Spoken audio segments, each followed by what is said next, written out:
Baga gammadan baga gammanne kabajamtoota daawwattoota keenya egaa arra magaalaa Finfinnee Boolee galma barkumeetti kan inni argamnu wangeelli nama hundumaaf waldaa macaafa qulqulluu afaan Oromoo galma barkumeetti sagantaa wangeelli nama hundumaaf jedhu macaafa qulqulluu qopheessitee jirte jechuudha. Haala bareedaadhaa fi akkaataa isin argitan kanatti qophiinsaa xumurameeti jira.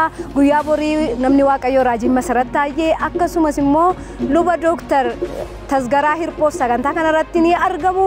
Sagantaa bal'aadha kan qophaa'ee jiru. Qophiinsaa haala bareedaa kanaan xumuree jira. Guyyaa borii irraa nafamu eebbifamaa.